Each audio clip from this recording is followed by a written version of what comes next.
स्वागत है साथियों आप सब लोगों का मेरे YouTube चैनल प्रोफेसर की क्लास में। तो साथियों आज एक बहुत इम्पोर्टेंट टॉपिक हम कवर करेंगे उपनिवेशवाद। और हमने लास्ट क्लास के अंदर में जो उपागम से संबंधित था, है ना, संस्थागत उपागम हमने किया, राजनीतिक सांस्कृतिक उपागम किया, राजनीतिक अर्थव्यवस्था उपागम किया, नव संस्थावाद किया हमने। ठीक है, तुलनात्मक विधियां हैं, ये मैं कभी आपको कोई छोटा सा लेक्चर बना के करवा दूंगा। यहाँ से बहुत ज़्यादा क्वेश्चंस आते नहीं है, ठीक है ना। तो इसमें ज़्यादा करने की जरूरत नहीं है, क्योंकि इसमें एक तो उपागम समझना पड़ेगा, उपागम क्या होता है और विधियाँ क्या होता है। ठीक है, एक छोटा सा ये 10 से 15 मिनट का होगा, तो इसके अंदर मैं आप लोगों को ये बाद में दे दूंगा कभी भी।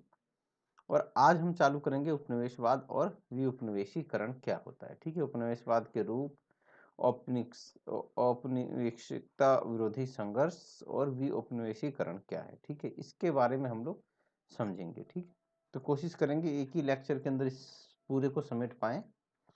यहाँ से बहुत ज़्यादा वैसे क्वेश्चन नहीं आते हैं कि ये डेफिनेशन किसने दी, ऐसा कुछ इसके अंदर है नहीं। हाँ, ये जरूर पूछ लिया जाता है क्योंकि साम्राज्यवाद, इसके बाद उपनिवेशवाद और फिर इसके बाद आया नव उपनिवेशवाद।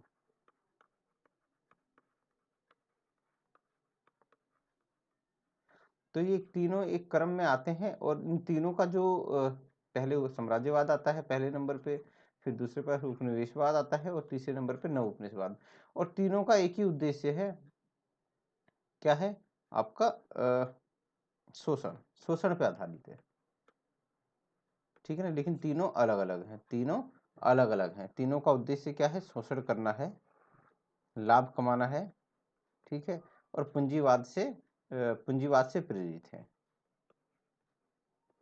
लेकिन फिर भी इनके अंदर टेक्निकल फर्क है। ठीक है ना, टेक्निकल फर्क है इसके अंतर्गत।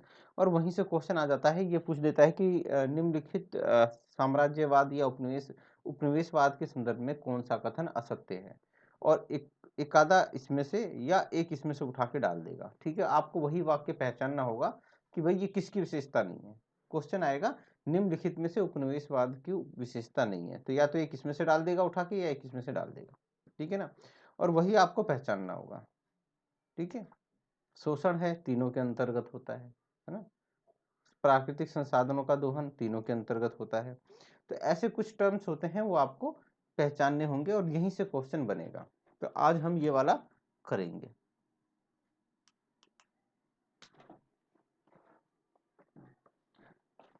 तो दोस्तों शुरू करते हैं, है ना, उपनिवेश। अच्छा, इससे पहले आप लोगों को मैं कहना चाहूंगा कि आप लोगों में से जो भी लोग फर्स्ट टाइम देख रहे हैं, है ना, फर्स्ट टाइम देख रहे हैं, वो क्या करें, मेरा चैनल सब्सक्राइब करें,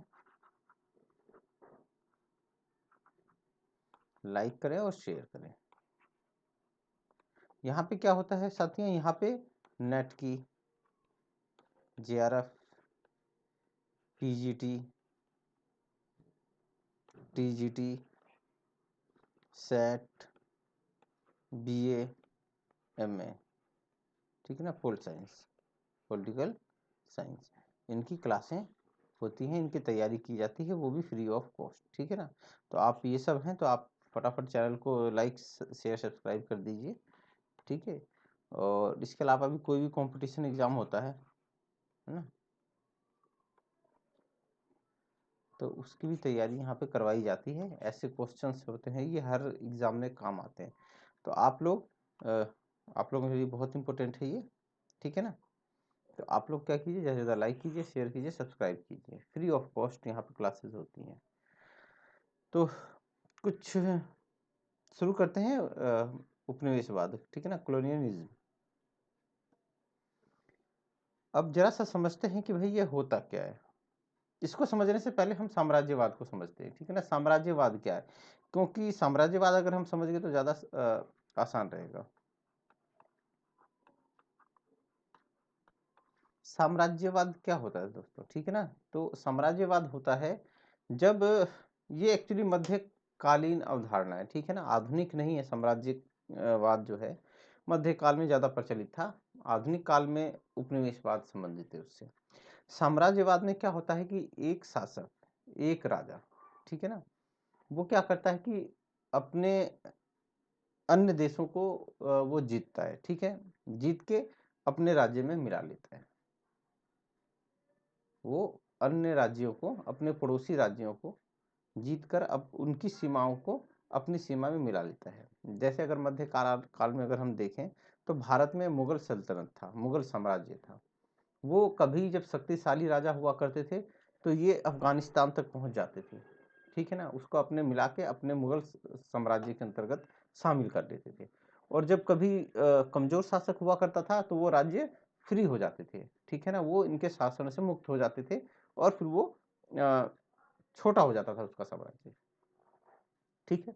तो क्या होता है इसके अंतर्गत, हम साम्राज्यवाद के अंतर्गत अन्य पड़ोसी देशों को जीतकर हम उनको अपने साम्राज्य में मिला लेते हैं और वहाँ का शासन हम अपने अकॉर्डिंग, जैसे हमारे साम्राज्य का चल रहा है वैसे ही वहाँ का भी, वहाँ की भी शासन व्यवस्था चलाई जाती है, ठीक है ना। जिस तरह से हमारे अब हिंदुस्तान के अंदर मिला लिया गया तो हिंदुस्तान का जैसा साम्राज्य होगा उसी के अकॉर्डिंग वहाँ की भी शासन व्यवस्था चलती है, वही टैक्स लगते हैं, वही कर लगते हैं। अब साम्राज्यवाद क्यों चाहिए भाई? साम्राज्यवाद को प्राप्त करने के भाई कई सारे कारण हो सकते हैं। जैसे कि पहला कारण क्या है कि धन प्राप्त करना, ठीक है ना, धन। धन क्यों? ये कर के रूप में, टैक्स के रूप में, ठीक है ना दोस्तों, किसमें? कर और टैक्स के रूप में प्राप्त करते हैं। कि भाई आपके पास अगर मान लो आपके पास अभी एक राजस्थान का एरिया है, ठीक है ना, राजस्थान का ये एरिया है, आपको यहाँ से टैक्स आ रहा है, ठीक है, आपका साम्राज्य इतना है, लेकिन आप इसके अंदर जैसे पंजाब जोड़ लेते हैं, हरियाणा जोड़ लेते हैं, हिमाचल प्रदेश जोड़ लेते हैं, इधर पूरा पाकिस्तान जोड़ लेते हैं, तो आपके पास क्या हो जाएगा? एक बहुत बड़ा एरिया हो जाएगा, आपके पास एक बहुत बड़ा एरिया हो जाएगा।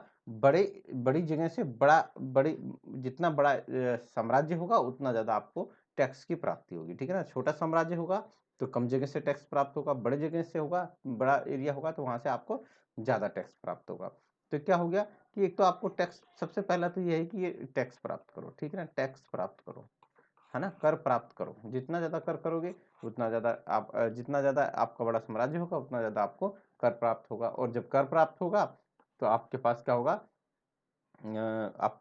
आप उस पैसे से, उस धन से आप कुछ भी कर सकते हो। आप ज़्यादा ज़्यादा हथियार रखोगे, ज़्यादा सैनिक रखोगे। जब हथियार और सैनिक होंगे तो आप मजबूत होगी, आपका किला मजबूत होगा, आपका जो और जो सारी सुविधाएं हैं वो आपको प्राप्त होंगी, ठीक है ना। एक तो ये हो गया। दूसरा हो गया अपने धर्म का प्रचार करना। क्या? तो धर्म का प्रचार प्रसार। तो क्या होता है कि भाई आप, क्या होता है कि आप अपने धर्म का प्रचार करना चाहते हैं, जैसे इस्लाम है ना।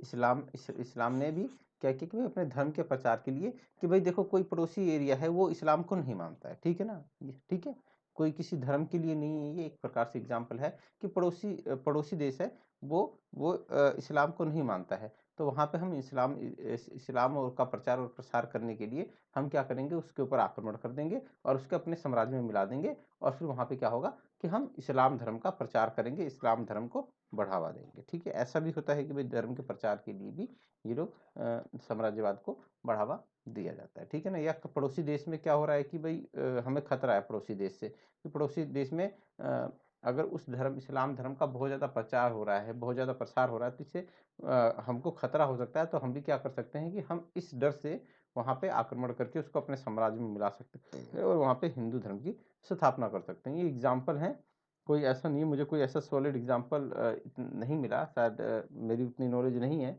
तो मैं आप लोगों को एक एग्जाम्पल के थ्रू समझाने की कोशिश कर रहा हूँ। हो सकता है ये एग्जाम्पल इतना परफेक्ट ना हो, लेकिन इस्लामी कंट्री होती है, इस्लामी कंट्री, तो वो तो इस्लाम के प्रचार के लिए वो हमेशा वो करती हैं, ठीक है ना, तो वो कहीं ना कहीं साम्राज्यवाद के आसपास मिलता है। तो ये चीज़ हो गई। कई बार होता है कि कच्चा माल, कच्चा माल, अब किसी देश के पास कच्चा माल बहुत अधिक पड़ा हुआ है, ठीक है, तो पड़ोसी शासक उसके ऊपर आक्रमण करके उसको अपने अंतर्गत मिला लेता है कि भाई इसको हम अपने इसमें मिला लेते हैं, फिर हमें क्या होगा? कच्चा माल बहुत ज़्यादा प्राप्त होगा। या कहीं पे सोने की खान हो सकती है या इस तरह की चीज़ें होती हैं, वो क्या करती हैं कि प्रेरित करती हैं आक्रमण करने के लिए, साम्राज्यवाद को बढ़ावा देती हैं। हर कोई शासक चाहता है कि उसके पास कच्चा माल खूब प्रचुर मात्रा में हो, ठीक है ना, और जब उनके पास उस चीज़ का अभाव होता है तो वो दूसरे देश पे आक्रमण कर देते हैं। कई बार होता है कि भाई बहुमूल्य जो रत्न होते हैं, ठीक है, उनका आकर्षण भी क्या बोलते हैं साम्राज्यवाद का कारण बन जाता है, ठीक है, फिर दूसरा देश आक्रमण कर देता है और उसके अंतर्गत मिला देता है। तो ये कुछ आप चीज़ें थी जो मैंने आप लोगों को समझाने की कि भाई ज़्यादा से ज़्यादा टैक्स प्राप्त करना, धन प्राप्त करना, धर्म का प्रचार प्रसार कर प्राप्त करना, कच्चा माल हो गया, तो ये सारी चीज धर्म का प्रचार हो गया, ये सारी चीज़ें क्या है कि साम्राज्यवाद को बढ़ावा देती हैं साथियों, ठीक है ना। ये सारी चीजें हैं। उसके अलावा कई बात होता है महत्वाकांक्षा होती है, है ना, कि भाई मैं क्या करूं कि बहुत बड़े एरिए पे, ठीक है ना, एक बड़ा सम्राट बनूं, बड़ा सम्राट।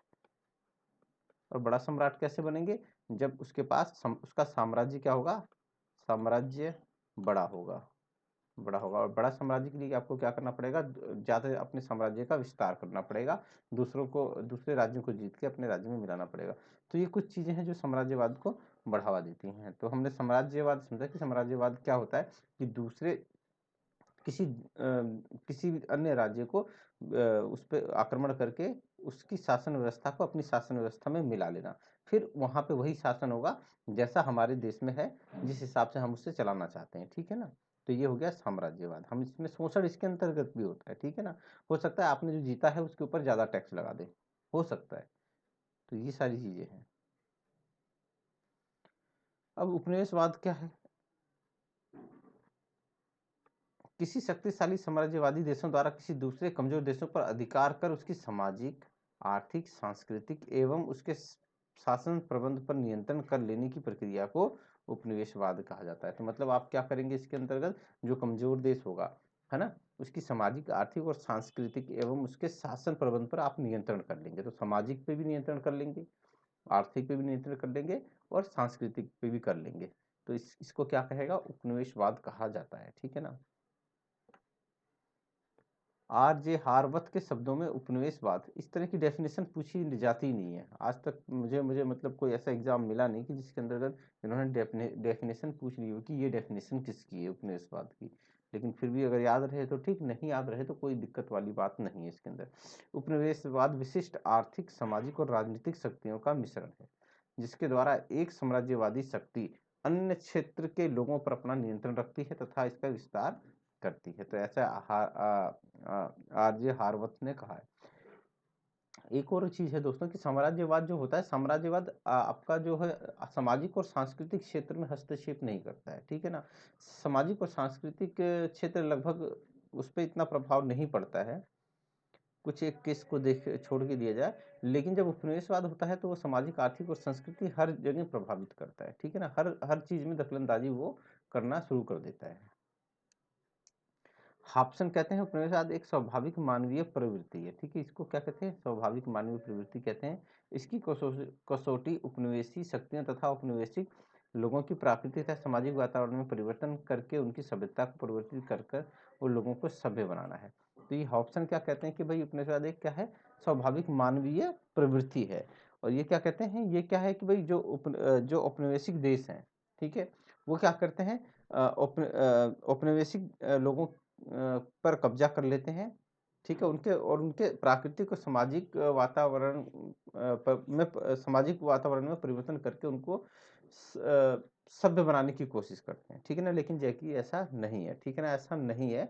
जैसा कि अंग्रेज जो थे वो क्या कहते थे कि श्वेत आदमी का भार, क्या श्वेत आदमी का भार, कि भाई हम जो हैं, हम जो यूरोप की जातियां हैं, है ना, हम क्या हैं, हम सभ्य हैं, भगवान ने हमें क्या बोलते हैं, आप लोगों को सभ्य बनाने के लिए भेजा गया है। तो इसीलिए आप क्या करोगे, आप हमारा खर्चा भी उठाओगे और जितना भी आपको सभ्य बनाने में जो भी हमें खर्चा आ रहा है वो सारा आप उठाओगे। और ऐसा करके उन्होंने अफ्रीका और एशिया के देशों के ऊपर कब्जा बना के रखा, ठीक है ना। तो ये इसी सब चीज़ों से कहते हैं कि हम आपको सभ्य बना रहे हैं, जबकि ऐसा होता नहीं है।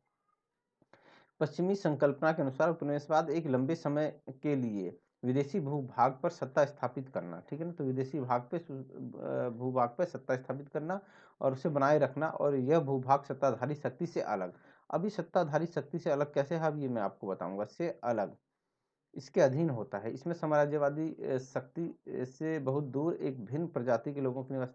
अब दोस्तों क्या होता है कि भाई अभी हम साम्राज्यवाद पढ़ रहे थे, हमने क्या कहा था कि हम उस पर आक्रमण करते हैं, उसको अपने अंतर्गत मिला लेते हैं, तो ये क्या हो गया, साम्राज्यवाद हो गया।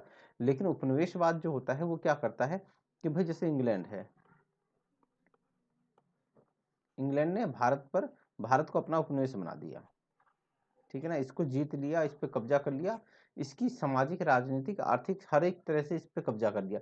लेकिन इसने यहाँ की शासन व्यवस्था को, ठीक है ना, शासन व्यवस्था को इस इंग्लैंड के अंदर नहीं मिलाया, ठीक है ना, इंग्लैंड के अंतर्गत नहीं मिलाया, ठीक है, इसको अपने हिसाब से चलाते रहे। इसकी अलग संस्कृति थी, इसका अलग वो था, क्या बोलते हैं, आपकी आर्थिक व्यवस्था थी, सामाजिक व्यवस्था, सब कुछ अलग था। शोषण हो रहा था, शोषण तो हो रहा था, लेकिन इसको इसको इस भारत की व्यवस्था को इंग्लैंड की व्यवस्था से नहीं मिलाया। इसकी भारत की व्यवस्था को अलग रखा, इंग्लैंड की व्यवस्था को अलग रखा। भारत के लिए अलग रूल रेगुलेशन के हिसाब से शासन किया गया और इंग्लैंड अपना अलग हिसाब से चलता रहा, ठीक है ना। तो ये क्या होता है कि सत्ताधारी शक्ति से अलग, मतलब जो वहाँ की जो शक्ति है उससे अलग करके इसके अंतर्गत कार्य किया जाता है। तो ये सारी चीज़ें जो हैं, ये उपनिवेशवाद की पहचान है, ये बहुत बड़ी पहचान है, ठीक है ना। आप क्वेश्चन बनेगा तो यहीं से बनेगा, ठीक है ना, कि जो उपनिवेशवाद होता है वो उपनिवेशिक देश जो होता है उससे अपने देश की जो राजनीतिक व्यवस्था है उससे उसको अलग रखता है, ठीक है ना, उसको अपने अंतर्गत नहीं मिलाता है। तो यही होता है आपका उपनिवेशवाद। अब प्रोफेसर मनोरंजन मोहंती ये क्या कहते हैं, उपनिवेशवाद की कुछ वैध विशेषताओं का उल्लेख करते किया है इन्होंने। उनका कहना है कि इस प्रक्रिया में एक विदेशी अल्पसंख्यक के लोग, मतलब ये संख्या में कम होते हैं, अपनी जाति और सांस्कृतिक श्रेष्ठता, अब ये क्या कहते हैं कि भाई हम तो श्रेष्ठ हैं, हमें ऊपर ईश्वर ने श्रेष्ठ बनाया है, का दावा करते हैं और भौतिक रूप से पिछड़ी मूल जनसंख्या पर प्रभुत्व जमाते हैं। और कहाँ आते हैं, उन देशों में आते हैं जो गरीब है, जो भौतिक रूप से पिछड़े हैं, ठीक है, उन पे आएंगे, जैसे एशिया और अफ्रीका के लोग आएंगे और उन पे अपना प्रभुत्व स्थापित कर लेंगे, ठीक है। यह मशीनीकृत ईसाई सभ्यता, गैर मशीनीकृत, मतलब जो भाई औद्योगिकरण पहले हो गया था ईसाई सभ्यता में, यूरोपीय देशों में, तो उनको इन्होंने मशीनीकृत कर दिया। और गैर मशीनीकृत किनको का, एशिया और अफ्रीका और लैटिन अमेरिका के देश, ठीक है ना। पिछड़ी जीवन की धीमी रफ्तार की सूचक सभ्यता पर पहली सभ्यता का, दूसरी सभ्यता का प्रभुत्व है, मतलब यूरोपीय देशों का अफ्रीका, एशिया और लैटिन अमेरिका के देशों पर प्रभुत्व है, ऐसा कहते हैं, ठीक है ना। ये जातीय श्रेष्ठता और सांस्कृतिक श्रेष्ठता का दावा करते हैं कि भाई हम आप लोगों से श्रेष्ठ हैं और हम आप लोगों को श्रेष्ठ बनाने आए हैं। यही है उपनिवेशवाद। उपनिवेशवाद विकसित पूंजीवाद समाजों द्वारा विश्व के पिछड़े क्षेत्रों के लोगों पर उनकी निर्भरता के परिणाम स्वरूप एक जटिल आर्थिक राजनीतिक प्रभुत्व है, ठीक है ना। संक्षेप में एक ऐसी व्यवस्था है जो श्रेष्ठ और पिछड़ों अब ये क्या है, ये श्रेष्ठ कौन हो गए, ये यूरोपीय देश श्रेष्ठ हो गए, पिछड़े कौन से हो गए, एशिया, अफ्रीका और लैटिन अमेरिका के देश। यह व्यवस्था एशिया और अफ्रीका में विद्यमान है, बिल्कुल सही बात है। इसके आधार पर करोड़ों लोगों को अब तक प्रभुत्व स्थापित किया गया जब तक उन्हें औपनिवेशिक शक्तियों के लोगों के सामने अपनी स्थिति का दावा नहीं किया। तो ये तब तक बेचारे गरीब रहे जब तक इन्होंने मतलब इसका विरोध करना चालू नहीं किया, ठीक है, अपने अधिकारों के लिए आगे नहीं। यह नियंत्रण की व्यवस्था है, मतलब इससे जिसके द्वारा विकसित देश इन देशों पर, पिछड़े देशों पर क्या कर लेते हैं, नियंत्रण कर लेते हैं। इस व्यवस्था में शक्तियों का एकमात्र उद्देश्य अपने हितों को बढ़ावा देना। तो क्या है, ये अपने हितों को बढ़ावा देते हैं, कुछ नहीं करते हैं। उपनिवेशवाद एक ऐसी प्रक्रिया है जिसके अंतर्गत औपनिवेशिक राष्ट्र उपनिवेशवाद के आर्थिक शोषण करेगा, प्राकृतिक संसाधनों का शोषण करेगा और मानवीय संसाधनों का शोषण करेगा, ठीक है, अपने हितों के लिए करता है। इसमें उद्देश्यों की पूर्ति के लिए राष्ट्रों को अपना नियंत्रण स्थापित करता है। ये शक्तियां इस प्रकार के क्षेत्र व्यवस्था, ठीक है।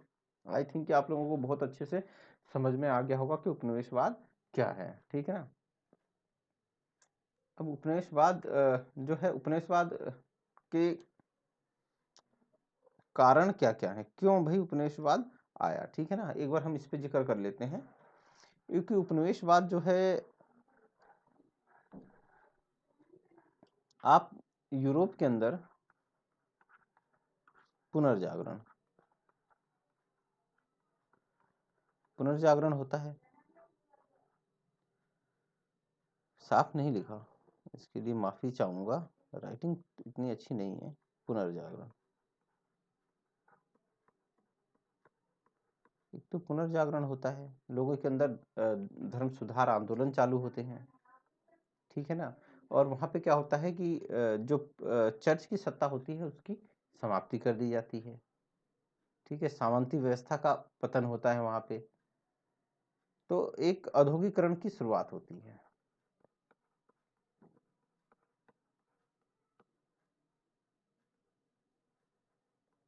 औद्योगिकरण, ठीक है ना, औद्योगिकरण प्रारंभ हो जाता है यूरोप के अंदर, खासतौर पर सबसे पहले इंग्लैंड के अंदर स्टार्ट होता है। अब औद्योगिकरण स्टार्ट होता है तो पूंजीवादी व्यवस्था को बढ़ावा मिलता है, ठीक है ना।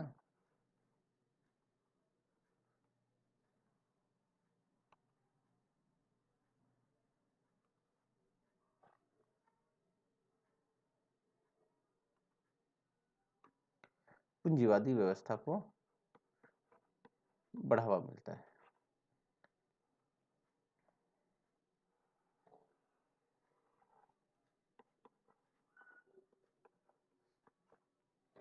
अब औद्योगिकरण हो गया, पूंजीवादी व्यवस्था को बढ़ावा मिल गया, तो अब जरूरत क्या आएगी आप लोगों को? आप लोगों को आएगी कच्चे माल की जरूरत। किसकी जरूरत पड़ेगी? पूंजीवाद की व्यवस्था आते ही, इसको बढ़ावा मिलते ही, औद्योगिकरण को बढ़ावा मिलते ही आपको कुछ चीजों की आवश्यकता होगी, ठीक है ना। तो अब औद्योगिकरण भी हो गया, पूंजीवादी व्यवस्था आ गई, तो आपको क्या होगा कि आपको जरूरत पड़ेगी कच्चे माल की।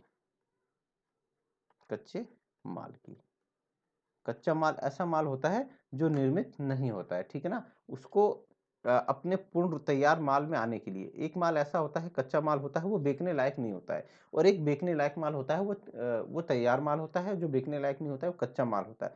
तो कच्चे माल को तैयार माल बनाना होता है ना। तैयार करने में कुछ चाहिए होगा, कि जैसे कि भाई आप एक आलू का चिप्स ले लेते हैं, आलू है, आलू अभी क्या है कि कच्चा माल है, कच्चा माल है, और जब ये चिप्स बन जाएगा तो तैयार माल हो जाएगा, ठीक है ना, तैयार माल हो जाएगा। ये आलू मिलेगा आपको 1 रुपया किलो, और ये मिलेगा 10 ग्राम 10 रुपये का, है ना। तो कितना फर्क आ गया देखो, बहुत। एक आलू से आप कम से कम ऐसे 100 रुपये, एक आलू 1 रुपये का आपने लिया, और यहाँ पे 100 ग्राम का चिप्स बनाया, तो आपने 100 रुपये कमा लिए, ठीक है ना। तो ये चीज, ये फर्क है, ये फर्क होता है इसके अंतर्गत।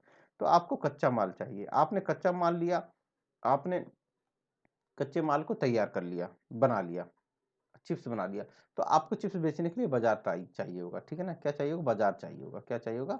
बाजार, है ना, माल बेचने के लिए, है ना, तैयार माल को बेचने के लिए, तैयार माल को बेचने के लिए क्या चाहिए होगा? बाजार चाहिए होगा।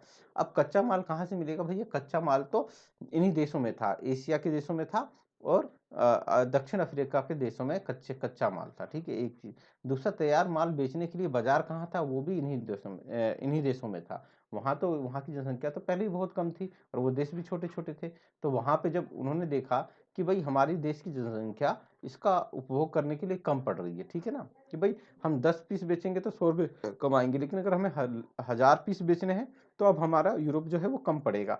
अब हमें अफ्रीका की तरफ जाना पड़ेगा, और कहाँ जाना पड़ेगा? इंडिया की तरफ जाना पड़ेगा। तो ये था, ये एक कारण था कि क्या बोलते हैं कि हमें क्या करना है, कि हमें तैयार माल बेचना है, ठीक है ना। तैयार माल बेचने के लिए बाजार की आवश्यकता पड़ी। तो इन्होंने क्या किया कि उपनिवेशवाद को बढ़ावा मिला। उसके बाद होता है, एक अन्य चीज आ गई, वो आ गई भाई समृद्धि की तलाश।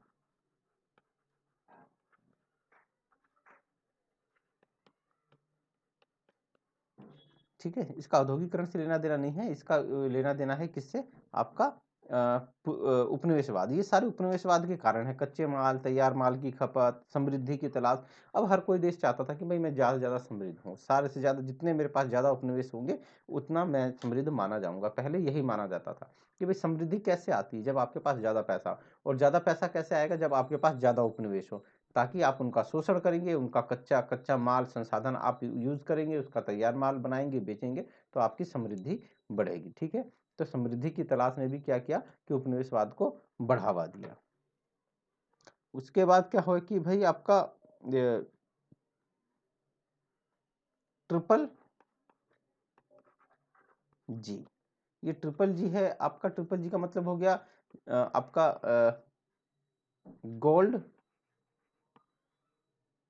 फिर आ गया आपका ग्लोरियस और आपका गॉड। तो इन सब चीज़ों से जोड़ के देखा जाता है इन्होंने। गोल्ड का मतलब सोना, अधिक से अधिक सोना। सोना किसका प्रतीक है? धन का प्रतीक है, कमाई का प्रतीक है। तो आधा से ज़्यादा धन प्राप्त करना चाहते थे ये औपनिवेशिक देश, यूरोपीय देश। ज़्यादा से ज़्यादा ग्लोरी, ख्याति, समृद्धि प्राप्त करना चाहते थे। और आपका अपना धर्म के प्रचार में भी लगे हुए थे कि भाई हम तो आप लोगों को, हमें तो गॉड ने भेजा है और हम आप लोगों को क्या करेंगे, सभ्य बनाएंगे। तो ट्रिपल जी थी की जो ये थी, ये भी आपका इसमें इन्होंने आपका वो दिया। फिर उसके बाद जनसंख्या में वृद्धि। जनसंख्या में जब वृद्धि हुई और संसाधन कम ना पड़ जाए, तो इन्होंने और भी उपनिवेश बसाने के लिए कि भाई कुछ जनसंख्या को वहाँ भेज दिया जाता है और वहाँ पे ये रहेंगे, काम करवाएंगे अपना। तो ये भी एक कारण माना जाता है। तो ऐसे कुछ छोटे छोटे और एक दो कारण हैं, लेकिन मेन कारण यही है। अगर क्वेश्चन पूछेगा तो यही पूछेगा कि भाई उपनिवेशवाद के क्या कारण है। तो कच्चे माल, ठीक है, तैयार माल को बेचने के लिए बाजार की जरूरत, समृद्धि की लालसा, ट्रिपल जी, ये सारी चीजें जो हैं आपको उपनिवेशवाद को बढ़ावा देती हैं। ठीक है ना। पूंजीवाद का जन्म है, ये भी एक कारण है। ठीक है। औद्योगिकरण है, एक कारण है कि भाई आप उद्योग धंधे बढ़े, आपका उद्योग धंधे बढ़ गए तो आपको उसके लिए कच्चा माल चाहिए होगा उद्योगों के लिए, तो वो भी उपनिवेशवाद को बढ़ावा देते हैं। तो ये सारे कारण हैं। ठीक है ना। ये तो आपका हो गई इनकी। अब हम एक बार पढ़ेंगे कि भाई इसके उपनिवेशवाद के प्रकार क्या क्या हैं। क्या है उपनिवेशवाद के कौन कौन से। एक बार इसके हम विशेषताएं भी पढ़ लेते हैं, विशेषताएं क्या क्या है। ठीक है, ज्यादा नहीं, थोड़ी विशेषताएं हैं इसकी।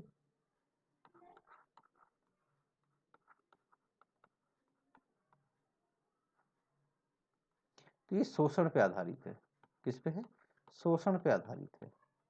शोषण, इसमें एक जो शक्तिशाली देश होता है, जिस देश के ऊपर कब्जा करता है उसका खूब शोषण करता है। ठीक है ना, इसका खूब शोषण करेगा। ठीक है। और ये क्या है? ये साम्राज्यवाद का भी है।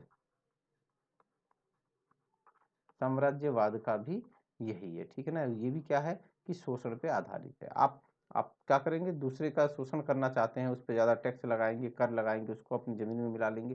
तो ये भी शोषण पे आधारित है। और नव उपनिवेशवाद,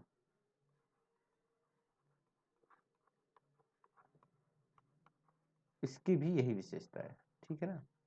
तो आप देखिए, उपनिवेशवाद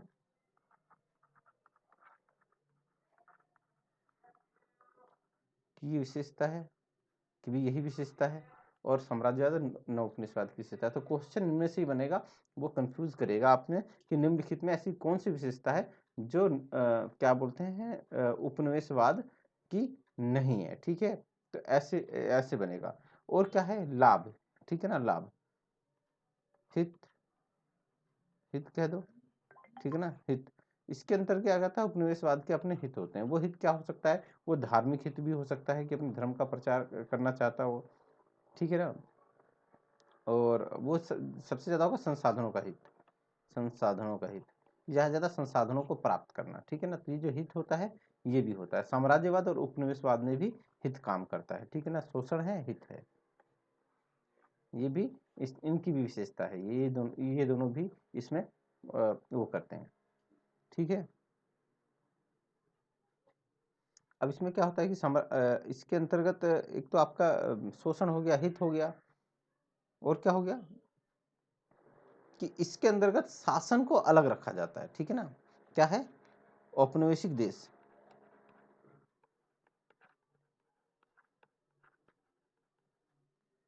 देश की शासन व्यवस्था को मूल मूल देश से अलग रखा जाता है। मूल देश से अलग अलग रखा जाता है।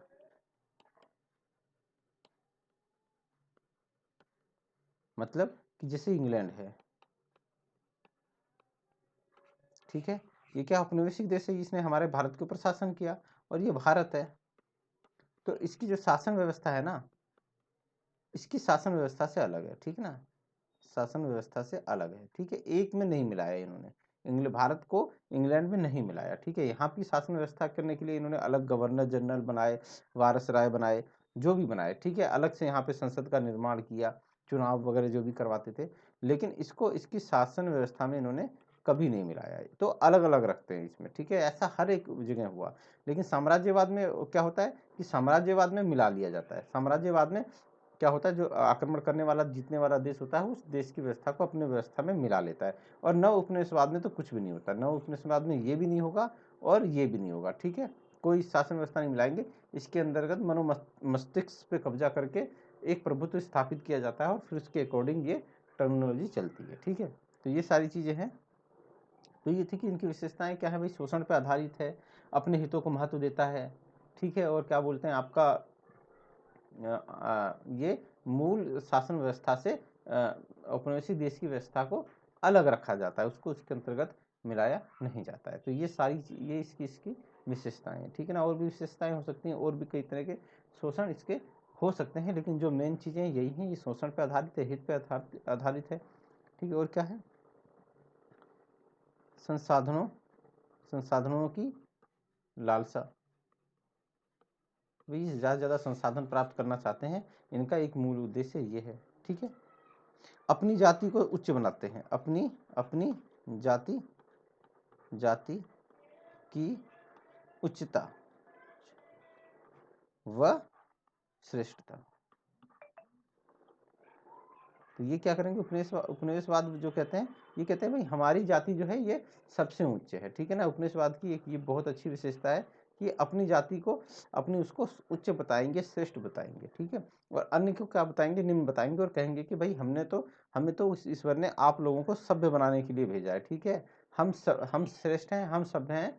अगर आपको क्या बोलते हैं, श्रेष्ठ बनना है, सभ्य बनना है, तो आप हमारे अकॉर्डिंग चलो, हमारी बातों को मानो।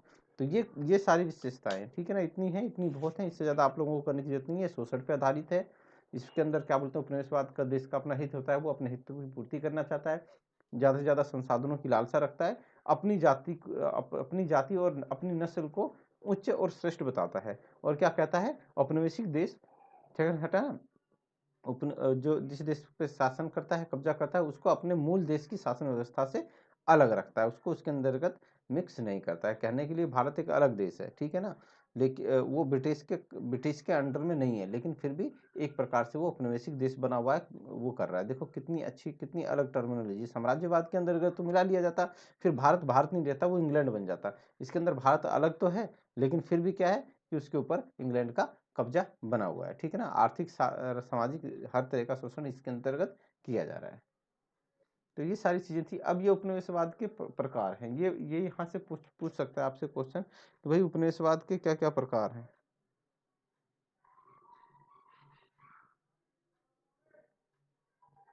तो समझते हैं कि भाई ये क्या है, बसने वाला उपनिवेशवाद, सेटलर कॉलोनिज्म। आप इसको इंग्लिश में ही याद करना है, इंग्लिश में तो ये यही रहेगा, सेटलर रहेगा, ठीक है ना। ये तो इंग्लिश में सेटलर ही रहेगा, ठीक है। हिंदी में अलग हो सकता है भाई, बसने वाला उपनिवेशवाद जब ट्रांसलेट होता है तो अलग अलग अर्थ निकल के आते हैं, एक के ही तीन तीन चार चार अर्थ होते हैं। तो आप हमेशा इंग्लिश में ही याद करना, सेटलर कॉलोनिज्म। इसमें क्या है, बड़े पैमाने पर बसने वालों का उपनिवेशों में प्रवास शामिल है। मतलब क्या होंगे, बहुत बड़ी संख्या में लोग आएंगे और वहां पे बस जाएंगे उपनिवेश के अंदर, जो अक्सर धार्मिक हो सकता है, राजनीतिक और आर्थिक कारणों से प्रेरित हो सकता है, ठीक है ना, ठीक है ना, आर्थिक कारणों से प्रेरित हो सकता है। उपनिवेशवाद के इस रूप का उद्देश्य बड़े पैमाने पर पहले से मौजूदा आबादी को एक बसने वालों के साथ बदलना है। अब क्या होगा कि यहाँ पे जो बसने वाले हैं वहाँ पे नए लोग आएंगे और बस जाएंगे, और बस्तियों को स्थापित करने के अब वो क्या करेंगे, वहाँ पे आएंगे, बढ़ेंगे, बसना चालू होंगे, और क्या करेंगे, वहाँ पे कब्जा कर लेंगे। तो ये सब ज़्यादा कहाँ है, Argentina, Australia, Brazil, Canada, Chile, रूस। अब क्या है कि कनाडा के अंतर्गत मैंने पढ़ा था कि कनाडा की अपनी मूल जो जाति है वो 3% के करीब है, 3-4% ही है बेचारे। और जो बाहर से आए हुए हैं, वो यूरोप से आए हुए हैं, वो सारे के सारे वहाँ पे बस गए हैं। तो उन्होंने क्या कर लिया, इस तरह का उपनिवेशवाद जो होता है, इसको कहते हैं बसने वाला उपनिवेश, सेटलर उपनिवेश। मतलब कहीं और से आए और सेटल हो गए, और फिर उन्होंने उसके ऊपर कब्जा कर लिया। क्या कर लिया, उसके ऊपर कब्जा कर लिया। इसको कहते हैं सेटलर कॉलोनियलिज्म, कि आप कहीं और से आए, संख्या में आए, और आप वहां पे सेटल हो गए, और आपने वहां की पूरी व्यवस्था को अपने कब्जे में ले लिया, ठीक है ना। अब कनाडा के लोग हैं 3-4-5% जो मूल वहां के लोग हैं, ठीक है, उनके ऊपर बाहर से आए हुए लोगों का कब्जा हो गया, सारे का सारा, ज्यादा बहुसंख्यक वही है, तो उनका ही कब्जा रहेगा। तो इसको इसको कहते हैं, ठीक है ना। ये इज़राइल का जो भी है कुछ सीमा तक ये भी उसी तरह का ही है, लेकिन इसके अंतर्गत क्या है, इनको लाके बसाया गया है, ठीक है ना। इज़राइल में कौन है, आपका ज्यूस, ज्यूस जो है उनको बाहर से लाके बसाया गया था। ज्यूस पूरे वर्ल्ड में फैले हुए थे, उनके पास अपनी कोई पहचान नहीं थी, कोई कुछ भी नहीं था, बस वो थे कि ठीक है पूरे वर्ल्ड में थे। तो इसने जो था अमेरिका ने कहा, इन्होंने कहा कि भाई आओ और तुम इज़राइल के अंदर बस जाओ, तुम अपना भी एक देश बना लो, ठीक है। उसके बाद आता है शोषण उपनिवेशवाद, ये बहुत खतरनाक होता है, एक्सप्लॉइटेशन कॉलोनियलिज्म। इसके अंदर क्या क्या होता है, ये तो भाई लाभ की दृष्टि से होता है, ये क्या होता है, संसाधनों का शोषण करने की दृष्टि से होता है, ये श्रम का शोषण करता है, ठीक है। इसलिए ठीक वैसे ही जैसा इंग्लैंड ने भारत के साथ किया या अफ्रीका एशिया महाद्वीपों के साथ किया, तो इसको क्या कहते हैं, शोषण उपनिवेशवाद कहते हैं। इसको इंग्लिश में याद रखना, ठीक है ना। यहाँ पे शोषण की जगह कोई दूसरा उत्पीड़क उपनिवेशवाद लिख सकता है, लेकिन यहाँ पे इंग्लिश में नाम नहीं होगा, एक्सप्लोटेशन कॉलोनियलिज्म को आप याद रखना, ठीक है। इसके अंदर क्या होता है कि इसके अंदर शोषण पे आधारित है, चाहे प्राकृतिक संसाधनों का हो, चाहे आपके श्रम का हो, और इसके अंदर लाभ और हित इंपोर्टेंट रखता है। सैरोगेट उपनिवेशवाद, ठीक है, ये इंग्लिश में, ये इसका हिंदी वर्ड नहीं है, ठीक है ना। इसमें क्या होता है, औपनिवेशिक शक्ति द्वारा समर्थित एक समझौता परियोजना शामिल है, जिसके अंतर्गत अधिकार बसने वाले एक जातीय समूह के। अब जैसे हम उसके अंदर देख रहे थे ज्यूस, जो कहाँ थे, पूरे वर्ल्ड के अंतर्गत फैले हुए थे, ठीक है। उनके पास अपना देश नहीं था, ठीक है। उनके अंदर राष्ट्रवाद की भावना तो आ गई थी कि हम एक जाति के लोग हैं, हमारा रीति रिवाज परंपरा एक जैसी है, लेकिन उनके पास कोई अपना देश नहीं था। तो इनको क्या कर दिया, एक समझौते के तहत अमेरिका ने कहा कि तुम जाके वहां पे बस जाओ। तो ये लोग आके इज़राइल के अंदर बस गए, तो ये क्या है, सैरोगेट उपनिवेशवाद हुआ, ठीक है ना। क्या हुआ, सैरोगेट उपनिवेशवाद हुआ। इसमें जाति समूह सत्ताधारी शक्ति के रूप में नहीं होते, मतलब जो आए हैं वो शक्ति का प्रयोग नहीं करेंगे, ठीक है, शक्ति का प्रयोग नहीं करेंगे, एक समझौते करके उनको एक जगह पे बसा दिया गया है, ठीक है। तो ये होगा सैरोगेट उपनिवेशवाद। ये बहुत आपसे पूछा जा सकता है सैरोगेट उपनिवेशवाद का उदाहरण कौन सा है, तो आप इज़राइल याद रखना, बहुत बढ़िया चीज है। या तो आपसे क्वेश्चन पूछेगा निम्नलिखित में से कौन सा प्रकार नहीं है, ठीक है ना। अब आंतरिक उपनिवेशवाद क्या होता है, इसके अंतर क्या होता है, एक राज्य के अंतर्गत ही मतलब ऐसी संरचना बन जाती है कि एक दूसरे का शोषण करना चालू कर देते हैं, ठीक है। इसके अंदर आप क्या कर सकते हैं कि श्रीलंका को ले सकते हैं, ठीक है ना। उसके अंदर दो थे ना, आपको तो सिंहली थी और एक तमिल थे। तो सिंहली वालों ने तमिल के ऊपर क्या कर दिया कि उनके ऊपर कब्जा कर लिया, उनका आर्थिक शोषण, राजनीतिक शोषण, हर तरह से शोषण करना चालू किया। भाई उनको सुविधाएं कम दी और राजनीतिक पद पे सारे के सारे सिंहली हुआ करते थे। तो इसको एक प्रकार से आप कह सकते हो कि आंतरिक उपनिवेशवाद का, इंटरनल कॉलोनियलिज्म का एग्जाम्पल है, ठीक है। शोषण का स्रोत राज्य के भीतर से आता है, ठीक है ना, बाहर की कोई शक्ति नहीं आएगी, राज्य के भीतर ही होगा।